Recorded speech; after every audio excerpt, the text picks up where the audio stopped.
இது மகிமை நேரம். கர்த்தரும் இரட்சகருமாகிய இயேசு கிறிஸ்துவின் நாமத்தினாலே உங்கள் யாவருக்கும் என்னுடைய காலை வணக்கத்தை தெரிவித்துக் கொள்கிறேன். இந்த நாளிலும் நாம் தியானிக்கும்படியாக தெரிந்து கொண்ட வேத வசனம் ஆதியாகமம் 50ஆம் அதிகாரம் 20ஆம் வசனம். நீங்கள் எனக்கு தீமை செய்ய நினைத்தீர்கள், தேவனோ இப்பொழுது நடந்து வருகிறபடியே வெகு ஜனங்களை உயிரோடே காக்கும்படிக்கு அதை நன்மையாக முடிய பண்ணினார். நீங்களோ எனக்கு தீங்கு செய்ய நினைத்தீர்கள், தேவனோ அதை நன்மையாய் முடிய பண்ணினார். யோசேப்பினுடைய வாழ்க்கையிலே நடந்த சம்பவத்தை நாம் பார்க்கிறோம். அந்த யோசேப்பின் சகோதரர்கள் அந்த யோசேப்பை 17 வயதிலே அவனை என்ன செய்தார்கள்? குழியிலே தூக்கி போட்டார்கள். மீண்டுமாக அவனை இஸ்மவேலருக்கு விற்று போட்டார்கள். திரும்பவும் அந்த போத்திபாருடைய அரண்மனைக்கு வருகிற பொழுது அங்கேயும் அவனுக்கு பிரச்சனை வருகிறது. அங்கிருந்து சிறைச்சாலைக்கு கொண்டு போகப்படுகிறதை நாம் பார்க்கிறோம். இப்படி படிப்படியாக அந்த யோசேப்பின் வாழ்க்கையிலே தீமை வருகிறதை நாம பார்க்கிறோம். கடைசியாக அவன் என்ன செய்கிறான்? அந்த எகிப்துக்கு அதிபதியாக உயர்த்தப்பட்ட பிறகு தன்னுடைய சகோதரர்களை சந்திக்கிற வாய்ப்பு வருகிறது. அப்பொழுது தன்னுடைய சகோதரர்களுக்கு அவன் நன்மை செய்கிறவனாக காணப்படுகிறான். தன்னுடைய தகப்பனார் மரித்த பிறகு அவனுடைய சகோதரர்கள் எல்லாரும் பயப்படுகிறார்கள். யோசேப்பு திரும்பவும் நம்ம என்ன செய்வான்? நம்மை பகைத்து நமக்கு தீங்கு செய்வான் என்று சொல்லி, நாம செய்த தீமைக்கு சரிக்கு சரி கட்டுவான் என்று சொல்லி யோசேப்பினுடைய சகோதரர்கள் பயப்படுகிறார்கள். தன்னுடைய தகப்பனார் மரித்து போனார், இனிமே யோசேப்பு நமக்கு என்ன செய்வான்? தீமை செய்வான், நாம செய்ததற்கு சரிக்கு சரி கட்டுவான் என்று சொல்லி பயந்து ஆள் அனுப்புகிறார்கள். நாங்கள் செய்த துரோகத்தை நீர், பாதகத்தையும் நீர் மன்னிக்க வேண்டும் என்று உடைய தகப்பனார் சொன்னார் என்று சொல்லி அவனிடத்திலே மன்னிப்பு கேட்கிறதை நாம பார்க்கிறோம். அப்பொழுது அவனுக்கு முன்பாக தாழ விழுந்து கெஞ்சுகிறார்கள், வணங்குகிறார்கள். அப்பொழுதுதான் யோசேப்பு சொல்லுகிறதை நாம பார்க்கிறோம். நீங்கள் எனக்கு தீங்கு செய்ய நினைத்தீர்கள், தேவனோ இப்பொழுது நடந்து வருகிறபடியே வெகு ஜனங்களை உயிரோடு காக்கும்படிக்கு அதை நன்மையாக முடிய பண்ணினார். அந்த யோசேப்பு முன்பதாக எகிப்திற்கு வந்ததினாலே அந்த யாக்கோபின் குடும்பம் பஞ்சத்திலே காக்கப்பட்டதை நாம் அறிகிறோம். ஆண்டவர் முன்பாகவே என்ன செய்கிறார்? யோசேப்பை எகிப்துக்கு கொண்டு வருகிறார். அவர் அந்த யோசேப்பு எகிப்துக்கு வருவதற்கு முன்பாக பட்ட பாடுகளை நாம பார்க்கிறோம். பலவிதமான தீங்குகள்.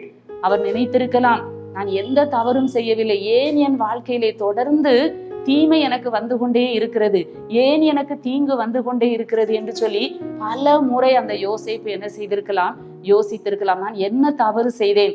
அந்த பானபாத்திரக்காரனிடத்திலே சிறைச்சாலையிலே சொல்லும் பொழுது, நான் எந்த குற்றமும் செய்யவில்லை, இந்த சிறைச்சாலைக்கு இந்த காவல் கிடங்குக்கு வருவதற்கு நான் எந்த தவறும் செய்யவில்லை என்று சொல்லி சொல்லுகிறதை நாம பார்க்கிறோம்.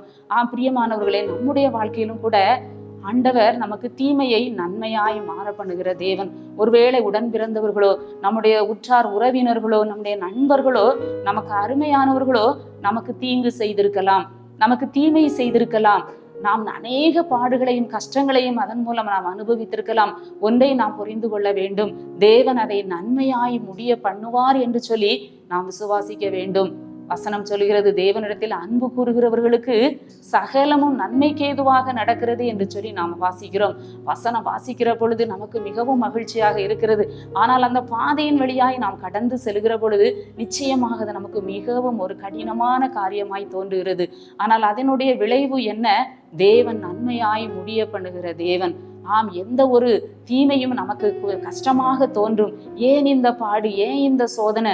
நன்மைக்கு தீமை செய்யும் போது, நாம் செய்த நன்மைக்கு தீமை செய்யும் போது அதை நம்மால் ஏற்றுக்கொள்ள முடிவதில்லை. ஆனால் ஆண்டவர் அதை கவனித்து கொண்டே இருக்கிறார். அந்த சகோதரர்கள் அவனுக்கு முன்பாக விழுந்து கெஞ்சுகிறதை நாம பார்க்கிறோம்.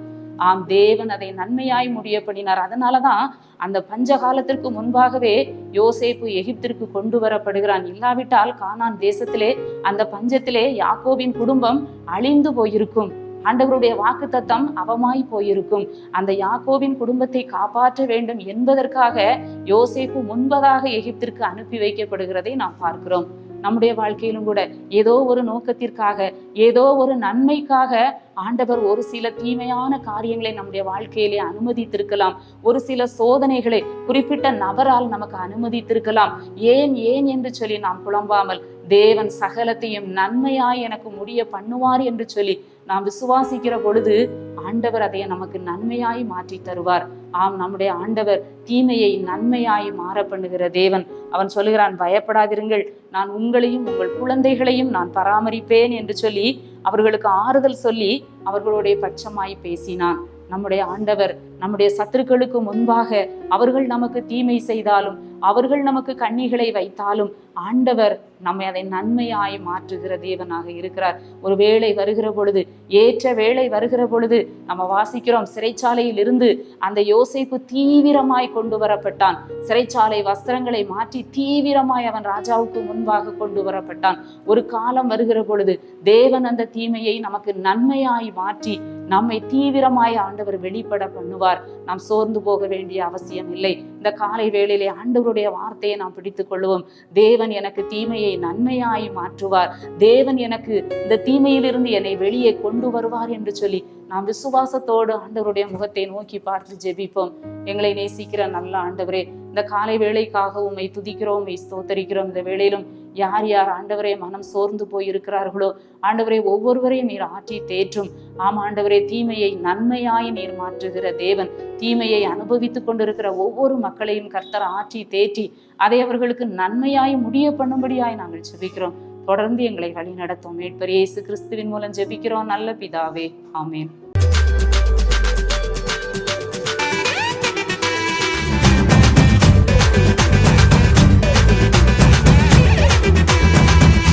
மகிமை